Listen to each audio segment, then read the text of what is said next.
Rieccoci insieme, stiamo parlando del Festival del Mistero, abbiamo interagito con il direttore artistico, scrittore Alberto Tosofei, che è sempre con noi collegato. Adesso è la volta dell'avvocato Emanuele Compagno, presidente Proloco Camponogara. L'UMPLI, perché l'UMPLI è parte di questa iniziativa, cioè l'unione dei piccoli comuni del Veneto, che ha un ruolo importante, no? Sì, perché? certo, Unione Nazionale Proloco Italia, quindi è questa unione di tutte le Proloco che si svolgono appunto nei comuni del nostro territorio veneto. Sono circa 600-580 Proloco nel territorio del Veneto. Sono tanti, Sono tantissime, sì, poi sono tutte riunite nei vari consorzi e nei comitati provinciali e poi nella grande famiglia dell'UMPLI Veneto. È un grande impegno da parte delle Proloco che noi facciamo con grande piacere e con grande volontà, nel senso che si tratta di rimettere insieme una rete di volontari, magari anche gruppi folcloristici, cantastorie che conosciamo sul nostro territorio, e a volte anche a produrre questi spettacoli. Per esempio nel mio territorio, il territorio di Camponogara, ma so in tantissimi altri territori, non si tratta di chiamare diciamo così, una compagnia che ha già uno spettacolo pronto, ma si tratta a volte proprio di allestire un vero e proprio spettacolo che magari va in scena soltanto quel giorno con dei volontari della Proloco oppure con degli esperti del territorio che narrano la vicenda, che narrano la storia, la leggenda, e questo lo si fa proprio, come diceva prima Alberto, nei luoghi in cui questo è avvenuto, quindi all'interno delle chiese dove si narra una certa leggenda, all'interno delle ville dove è vissuto un personaggio storico, all'interno del bosco dove è successo qualcosa di leggendario. Quindi si tratta di portare la gente queste storie nei loro luoghi dove sono nati e riprendendo in mano anche quel tessuto di persone che conoscono le vicende ma anche che le sanno rappresentare, le sanno raccontare.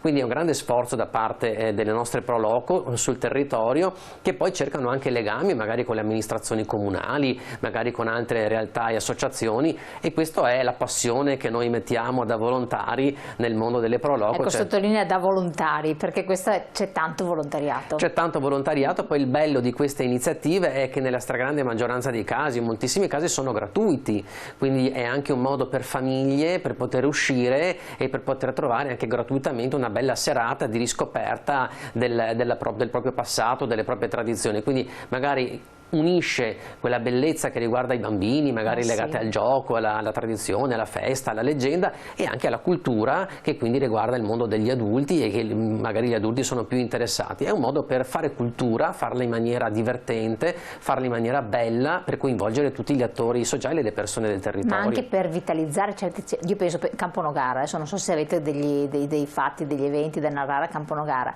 però magari non è un comune prettamente turistico, no? Esatto, questo è importante, no? Infatti Proloco è proprio questo.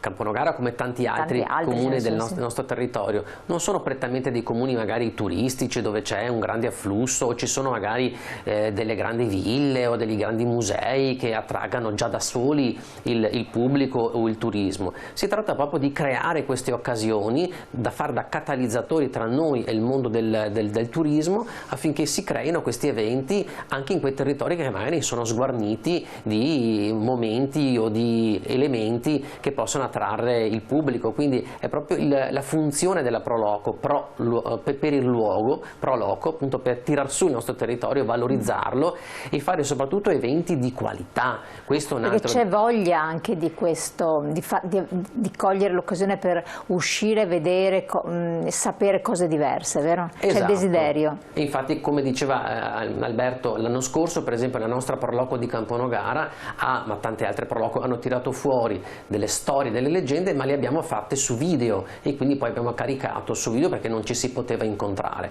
C'è voglia di questo, c'è voglia a questo punto, quest'anno, di tornare a vedersi insieme, tornare a scambiarci anche degli sguardi, delle parole, insomma stare insieme e fare delle attività insieme in presenza. Quest'anno lo possiamo fare ed è un modo per le Proloco di ripartire veramente questo festival, per ripartire alla grande, direi, perché sono più di 100 eventi che vengono fatti nel territorio del Veneto, tutti sotto un unico grande cappello e sotto grande famiglia dell'Unione Nazionale delle Proloco. Infatti voglio portare anche il saluto del nostro presidente regionale, che è Follador, Giovanni Follador, e anche di Tonon, che appunto si occupa in particolare appunto di spettacoli di mistero, con i quali ci siamo sentiti in questi giorni, quindi è importante che arrivi anche il loro saluto a tutto il pubblico. Ecco, accennava appunto Alberto alla destagionalizzazione, che è un altro aspetto rilevante, a parte che già si sta cogliendo qualcosa in cambiamento dopo il lungo periodo delle chiusure, la gente ha voglia di uscire,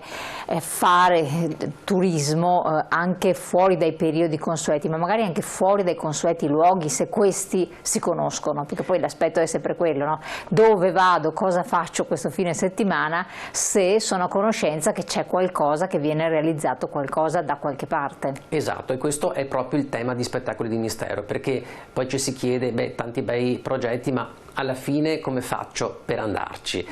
Basta collegarsi a internet, Veneto Spettacoli di Mistero, appare il sito internet che viene poi aggiornato settimanalmente, perché magari ci potrebbe essere un evento che salta piuttosto che un altro che viene ritardato, eccetera, e lì si trova provincia per provincia, comune per comune, tutti gli eventi che sono in programma, quindi è anche facile poter reperire poi dove si trova l'evento. E come dicevi tu, magari mi chiedo questa sera cosa posso fare, questo weekend cosa posso fare, è sufficiente collegarsi a Veneto Spettacoli di Mistero e lì si trova qual è l'evento di quella settimana, di quel giorno o di quel periodo. E la destagionalizzazione, come tu dicevi prima, è proprio anche uno dei temi fondamentali. Si scelse appunto quella volta a novembre perché erano soltanto vicino ad Halloween, e quindi il tema del mondo dell'occulto, anche se il mondo di Halloween, come diceva giustamente Alberto, è un po' diverso rispetto al nostro. Quella è una festa di origine celtica, americana, eccetera, che poi è un abbiamo po' importato da noi, anche banalizzata, sì, cioè legata al momento un po' dei morti, eccetera. Noi invece parliamo del territorio, parliamo delle leggende vere della nostra tradizione, e lo facciamo in un periodo come quello di novembre, che appunto era fermo, non c'erano grandi eventi, e è stato un modo per valorizzare anche un periodo un po' meno pieno di eventi come era quello di novembre. C'è voglia di fare questo, c'è voglia di uscire anche in queste stagioni che non sono le stagioni prettamente turistiche, dove solitamente d'estate, eccetera, o d'inverno per lo sci, per la montagna, certo, eccetera, siamo portati a frequentare. Ecco, questi piccoli comuni, queste località che sono coinvolte rispondono bene, nel senso, perché poi la lamentela è sempre quella: sono andato a vedere quella cosa, capita soprattutto con i beni del FAI, no? Vado in quel borgo a vedere quel bene, poi non c'è neanche un bar aperto, i negozi sono tutti barricati e chiusi, e poi dopo il Covid, tanti hanno preferito magari mantenere la festività di domenica delle chiusure, però questo non è di grande gradimento per il pubblico, quindi viene colto anche questa opportunità, e quindi aprire, so che può essere un sacrificio per alcuni, però dà una resa anche in termini economici. Certo, e questo penso che tu abbia proprio colto il tema fondamentale che io vorrei anche far conoscere, e cioè perché questi eventi organizzati dalla Proloco, organizzati dall'Umpli, cioè organizzati da delle associazioni private, tutto sommato, di volontariato, abbiano quella risposta sul territorio importante, c'è bisogno della collaborazione con le amministrazioni comunali, sì, perché solo con le amministrazioni comunali, se collaborano insieme a questo terzo settore, e l'associazione di categoria dei commercianti, anche, quindi tutti questi attori sociali, perché se si riesce a interagire con questi attori sociali anche istituzionali, si riesce a creare proprio quello che tu volevi dire, cioè questo volano che riesca dall'evento a creare un'apertura poi anche economica, anche turistica all'intero territorio. Come tu dicevi esattamente, se viene realizzato un evento in piazza in un periodo magari appunto come novembre, dove a volte non c'è questo grande afflusso, e troviamo poi magari i negozi chiusi, i bar chiusi, e l'evento perde di valore. Se invece quel momento è occasione anche per creare un contorno attorno all'evento, cioè magari aprire i negozi, aprire i bar, magari inserire anche qualcos'altro, magari qualche altra associazione che faccia qualcos'altro, eccetera, l'amministrazione è presente. I classici prodotti tipici dell'agricoltura. Esatto, i prodotti tipici dell'agricoltura si riesce a dare molto più risalto, quindi un appello sicuramente anche alle amministrazioni, perché con loro bisogna lavorare per aprire questo tipo di valore agli eventi, perché a volte solo se interviene l'amministrazione comunale si riesce ad entrare nel mondo delle associazioni di categoria, nei ristoratori o piuttosto che nei negozi, perché lì magari se parla l'amministrazione con una voce più autorevole è sicuramente più importante rispetto a quello di un'associazione, quanto ancorché sia importante come la Proloco. Però ecco, questo matrimonio tra associazione Proloco da un lato e comune dall'altro è sicuramente la chiave vincente. Assolutamente. Alberto, sei con noi, vero? No, sempre qui, sì. Chiedevo appunto, siccome questa iniziativa è di caratura regionale, naturalmente se la regione è coinvolta, ce n'aveva appunto discorso all'assessore, eccetera, nei progetti iniziali le amministrazioni comunali hanno avuto un coinvolgimento e secondo te, in una visione anche più speculativa politica, possono essere, come diceva appunto l'avvocato, importanti da questo punto di vista? Lo sono senz'altro. Noi fin dalla prima edizione abbiamo invitato, insomma, alla partecipazione qualsiasi forma associativa locale, quindi in molti casi gli eventi sono promossi di comune accordo da amministrazione e pro loco.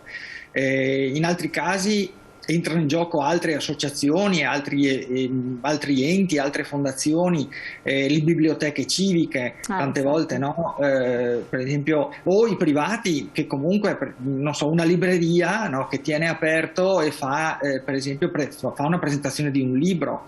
Noi il festival, come dicevo prima, no, è sostenuto in maniera importantissima e determinante dalle Pro Loco. Senza i volontari delle Pro Loco non potrebbe avere luogo.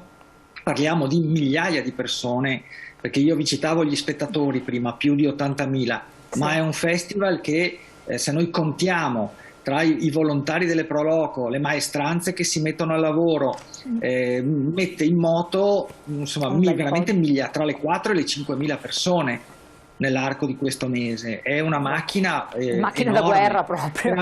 Sì. Peraltro aggiungo che è anche il festival della ripartenza sul serio, sì. Nel senso che moltissime di queste persone, pensiamo a un tecnico delle luci, a un tecnico del suono, sì. A degli attori, ecco, che adesso, solo adesso con la riapertura dei teatri al 100% può pensare anche di ricominciare a lavorare, insomma. E quindi il festival è veramente anche il primo vero grande momento di ripartenza della macchina dello spettacolo sul territorio regionale, e anche questo, insomma, in termini puramente economici è importantissimo. Voglio però tornare all'offerta. Il festival fin dalla sua prima edizione si propone la valorizzazione del territorio anche sotto il profilo dei prodotti tipici dell'enogastronomia. Alcune leggende peraltro riguardano proprio i prodotti territoriali, no, o la gastronomia, e quindi laddove sia possibile si tende sempre a alimentare, arricchire l'offerta di spettacolo anche con qualcosa che, come dire, che sia fruibile in termini enogastronomici, un vino, del cibo, una tavolata, no? Laddove sia possibile. Alcune serate avvengono addirittura in ristoranti, per esempio,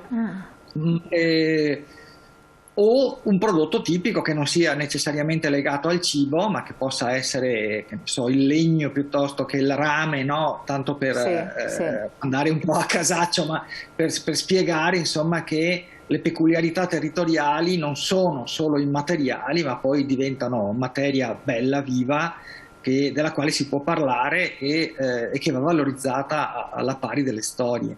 Assolutamente, no, poi c'è un'altra cosa importantissima, il passaggio generazionale, cioè il trasmettere qualcosa anche ai più giovani, anche ai piccini, visto che ormai il racconto delle storie per molti è superato e sostituito da quello che c'è del web, dalla televisione, con con i canali tematici, eccetera. Il poter avere l'opportunità anche per i più piccoli, dove possibile, di assistere a certe storie, certe leggende, può essere veramente significativo, no?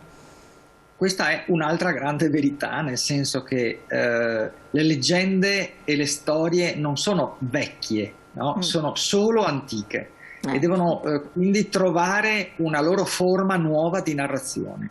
Il festival è una delle possibili chiavi, chiaramente non ci arroghiamo, no? L'idea di essere gli unici tenutari, no? Di una maniera nuova e diversa di raccontare le storie antiche.